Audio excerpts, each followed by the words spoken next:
My name's Rachel Monroe. I'm 30 years old, and this morning, my husband made me a cup of coffee that I think might have been laced with poison. I know, that sounds insane. I didn't believe it at first either, but when I picked up the mug, something stopped me. The smell. It was off.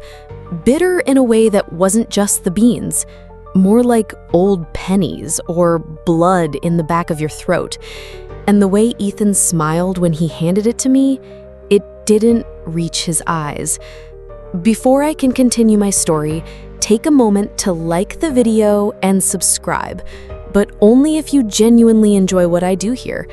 Also, tell me where you're watching from and what time it is there in the comments. I'm always curious who's joining me across the world.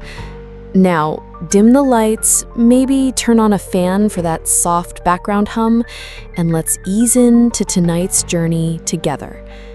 So let's rewind a bit. We were at our monthly family brunch. Claire, my sister-in-law, hosts it in her glass-walled home near the Ashley River in Charleston. The house is picture perfect.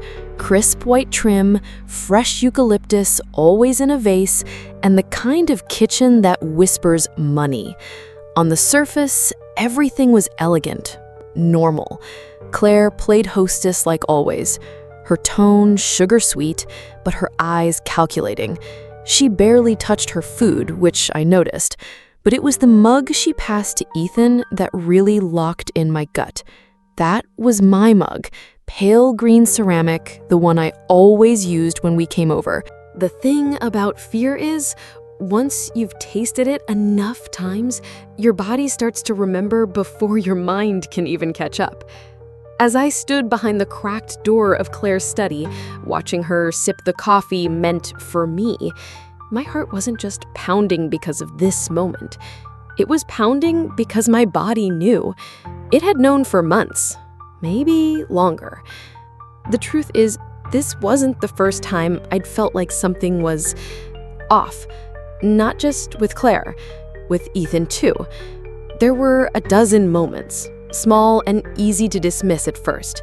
A dinner where I got violently ill, a forgotten allergy in a dish Claire insisted she made special, a supplement bottle at home that had pills I didn't remember buying, Ethan brushing it off. Maybe you grabbed the wrong one. But my body remembered the way it would twist on itself at night, the dull nausea that turned into ER visits. I started logging everything in a file on my backup phone. Dates, foods, symptoms, photos. At first, I thought maybe I was going crazy. I even scheduled therapy because I thought maybe I had some kind of stress-induced disorder. But stress doesn't put unidentified compounds in your bloodstream. That was the kicker. 2 months ago, after breakfast at Claire's place, I was rushed to Charleston Medical Center. I'd collapsed during a Zoom call with a client, literally mid-sentence. Blood tests showed foreign agents, according to the nurse, but no one could explain what they were. Ethan said maybe I'd mixed meds. I hadn't. And the thing is, Claire always had a smile ready, always a hand on my back, a glass of water, soft sympathy. Time slowed. Claire set the mug down, her fingers twitching slightly as they brushed the rim. Her smile faltered, just a flicker, but enough to make Ethan's brows furrow. He leaned in, whispering something I couldn't catch, and she shook her head like she was brushing off a chill. I stayed perfectly still behind the cracked study door, barely daring to breathe. Every second that passed felt like a war drum in my chest. Had it worked? Did she drink enough? Was I wrong? But then Claire's hand reached for her temple, and I saw the telltale flick of panic bloom across her face. She tried to speak, just a word or two, but her voice caught in her throat, rasping like dry paper. She swallowed hard. Her posture changed. Her spine, once regal and upright, started to curve forward as if something invisible pressed down on her. Ethan leaned closer, his hand on her arm now. "Claire," he said loud enough for me to hear. "Are you okay?" And just like that, boom. The mug tipped over, shattering on the hardwood floor. Coffee spilled in slow, lazy streaks across the pristine rug. Claire's chair screeched back as she stood too fast, and then stumbled, catching herself on the table edge. Plates clinked, utensils scattered. The family started to rise, but Ethan was already by her side, holding her up by the elbows. "Claire," he said again, but this time his voice cracked. "What's happening? Say something." And then came the words, slurred, guttural, like her tongue didn't know what it was doing anymore. It's burning. My hands. I can't feel." She dropped. Her knees buckled, collapsing to the floor like a marionette with cut strings. Ethan caught her halfway down, cradling her, panic rolling off him in waves. His eyes darted to the table. Then he froze.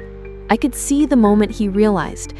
He looked at the pale green mug still sitting near the empty seat. Claire's body was convulsing now, not violently, not yet, but in that unnerving, stuttering way that made everyone else freeze. Her perfectly curated brunch had become a crime scene in slow motion. I watched Ethan try to cradle her, his face crumbling from calm to pure, raw panic. And still, part of me wondered, was this all still a show? A performance to flip the narrative, cast himself as the frantic husband? But no, the terror in his eyes wasn't faked. This was real. "You switched them," Claire rasped, her mouth struggling to form the words. "You knew." I knelt just outside their little chaos, keeping the phone steady in my hand. The red recording dot blinked back at me. "Yeah," I said softly. "I knew." I could hear movement now, someone calling 911 again from the other room, others frozen, not knowing whether to get involved or not. It felt like a movie scene, a really bad one. Except this time, I wasn't the one gasping for air on a stretcher. Ethan looked up at me then. She's not going to die, right?" he asked, like the idea had just occurred to him. I tilted my head. "I don't know, Ethan. That depends. What did you put in the coffee?" His lips parted. No words came, just a tremor in his jaw. Claire clawed at his arm. "You said it was safe. You said just enough to knock her out." "You shut up," he hissed, his mask fully off now. "You don't know what you're saying." She pulled away from him with what little strength she had, body jerking awkwardly. "You lied to me. You promised it wouldn't be traced." I looked. The ambulance smelled like bleach and plastic and a kind of burnt metal I couldn't quite place. Claire's breath came in sharp gasps as they wheeled her down the corridor at Charleston Medical Center. Her skin had turned a shade of gray I'd never seen on a living person. I didn't speak. Not to the medics, not to her. My phone was still recording. I just kept walking. Inside the ER, the doctors descended like a well-oiled machine. Monitors beeped, IVs were prepped. Dr. Evelyn Marks, the attending, was tall and severe, with a streak of gray through her bun and a clipboard clutched like it was an extension of her spine. She barely glanced at me until Claire was stabilized in one of the curtained bays. "You're the one who brought her in?" she asked, finally. "I'm her sister-in-law. But that's not why I'm here. I need to speak to someone about deliberate poisoning." That made her stop. "Explain," she said. So I did. Not all of it. Not yet, but enough. The brunch, the swapped cups, Claire's collapse, Ethan's words. I pulled out my phone and opened the audio file. Hit play. Dr. Marks stood still as Ethan's panicked whisper filled the room. "That wasn't supposed to be your cup." And then Claire's breathless rasp, "You promised it wouldn't be traced." Dr. Marks didn't say anything for a long time. Then she pressed a button on the wall. Page toxicology and security. I stayed just outside Claire's room while they ran tests. I watched the IV drip and the way her chest rose and fell. I wasn't sure what I felt. Vindicated? Hollow? There was no triumph in seeing someone suffer, even if she'd tried to do worse to me, but I couldn't deny the low hum of relief in my chest. I wasn't crazy. I was right. I didn't have to imagine long. Ethan appeared at the end of the hallway, his shoulders hunched, hair damp with sweat like he'd jogged there from somewhere far away. He looked off, not just guilty, cornered. I straightened and stepped out of Claire's room just as he spotted me. His steps slowed. "Rachel," he said softly, trying to smile. "Hey." I didn't say anything, just raised the phone again. His eyes darted to the red light glowing at the top of the screen. "Can we talk without that? Can we talk truthfully?" I asked. He took a cautious step forward. "You don't understand how this all spiraled. Claire said it'd just be small things, just enough to keep you home for a few days at a time. You were burning out, babe. It was for your own good." Stop saying "for your own good" like I didn't spend nights crying on the bathroom floor, I said, voice suddenly sharp. "You watched me bleed from the nose, Ethan. You saw me hooked up to machines, and you still made me breakfast?" He winced. Dr. Marks stepped up beside me, her clipboard in one hand, the other tucked into her coat pocket. "We found substances in your sister-in-law's blood work that aren't available to the public, highly controlled compounds used in pharmaceutical testing." Ethan blinked. I don't know anything about, but I was already pulling up the texts, not the ones he deleted, the ones I'd screenshotted weeks ago and forwarded to my private email. I handed the phone to Dr. Marks. "Claire, she's presenting next week. You need to be sure she can't show up. Ethan, don't worry, I've got something stronger this time. She'll be down for days." Dr. Marks didn't react. She simply scrolled through the messages, then looked back at him. "Security is already on the way." He turned to me. "Where did you get those? Did you go through my phone?" "After I found unlabeled vials in your sock drawer?" "Yes." His mouth opened. Detective Blake wasted no time. She signaled for security, then turned back to me. "You've got backups of everything?"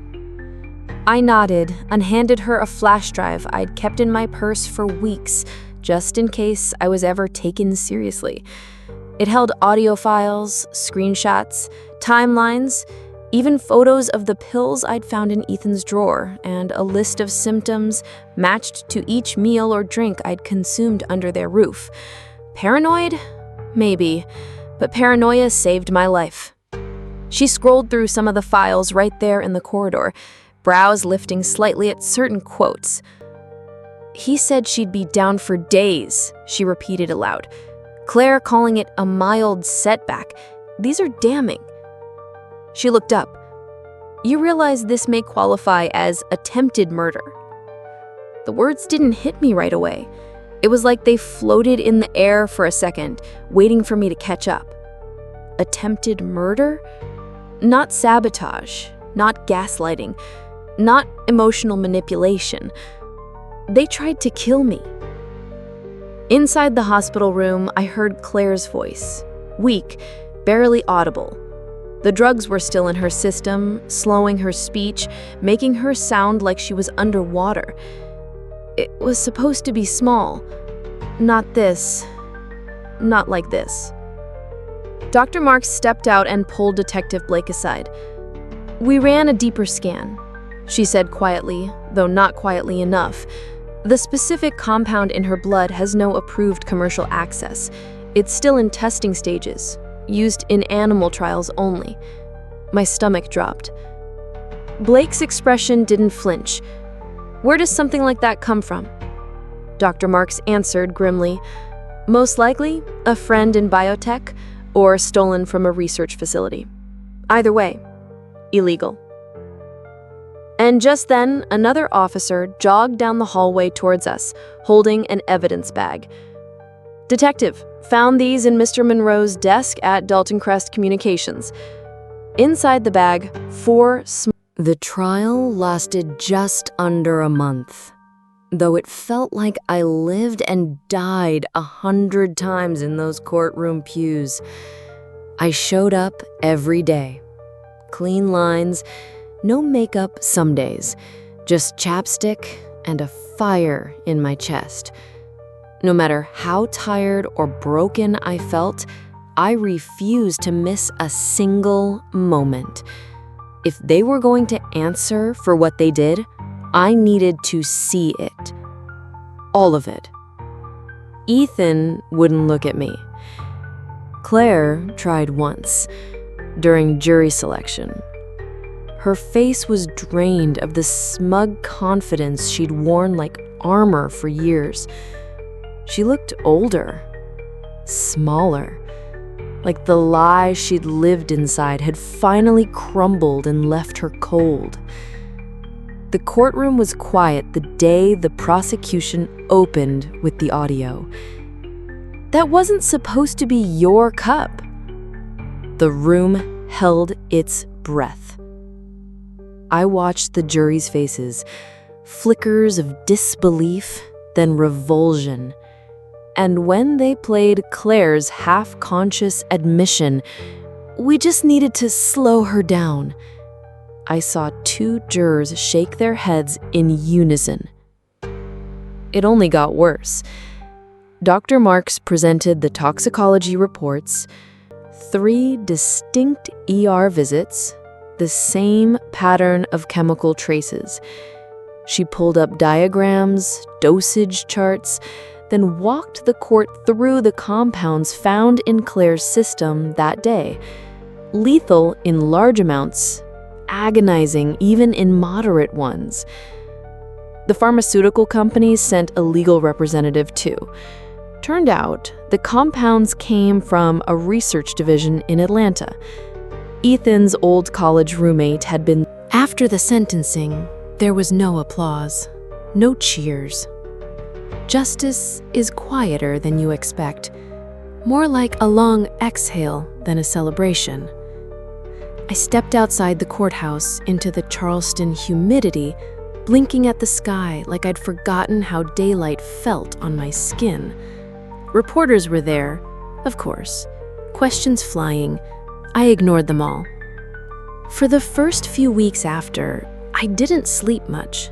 My apartment, now just mine, felt cavernous and haunted. I'd catch myself reaching for Ethan's mug, only to stop mid-motion. I replaced the sheets, bought a new couch, painted the wall in the kitchen sage green, just to change the air. Claire's house went up for sale the next month. I never drove by. But something else happened, something strange. My name started circulating in industry circles. People who had once written me off as too ambitious were now calling me resilient. It made me laugh sometimes. If only they knew what that word really cost. One morning, as I sipped real coffee I made myself in my tiny safe kitchen, I got an email. Subject: Henderson renewal and speaking opportunity.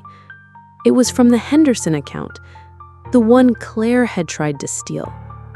They wanted to renew the contract for 3 years. And they asked if I'd consider delivering a keynote at the East Coast Women in Marketing Conference to talk about the role of resilience and ethics in modern leadership. I stared at the screen for a long time, not because I doubted whether to say yes, but because it felt like a door had opened that they tried to bolt shut forever. Of course I said yes. I spent the next month preparing the talk, not about poison or revenge or even justice. I wrote about navigating trust, about rebuilding, about the weight of being gaslit by people who love you, and what it takes to find your voice again when they try to erase it. The night before the conference, that night after the conference, I walked back to my hotel room barefoot, heels dangling from one hand. The Charleston air was thick, warm, and alive with the scent of salt and magnolia. I let it settle on me like a soft quilt. Let it remind me what freedom feels like, not just legally, but internally. Like I was finally out of the cage Ethan and Claire built around me, one subtle spoonful at a time. I slept 8 hours straight for the first time in over a year. The next morning, I woke up to something I hadn't felt in so long. Peace. Not happiness, not triumph, just stillness. I brewed coffee without flinching, opened my inbox without dread. That's what healing looks like, I think. Not fireworks, just quiet. There was another email waiting for me from a firm in Seattle. They'd read about the trial, read my speech, wanted to fly me out to consult on rebuilding ethical culture after a PR nightmare of their own. The subject line just said, "We believe you'd understand." I closed the laptop, smiled, because that's what they couldn't steal. They tried to ruin my credibility, tried to weaponize my ambition, tried to make my body betray me until I bowed out of the race entirely. But I didn't. I kept showing up, kept breathing through the nausea, smiling through the meetings, presenting with shaking hands. They didn't know that surviving quietly builds a different kind of armor, the kind forged in hospital beds and lonely nights and browser tabs full of pharmaceutical research. And now I get to use that armor for other people. Claire and Ethan began serving their sentences last month. Minimum security, for now. I didn't read the local paper's write-up, didn't care. I already knew everything I needed. They lost, not because they were locked away, but because they no longer had power.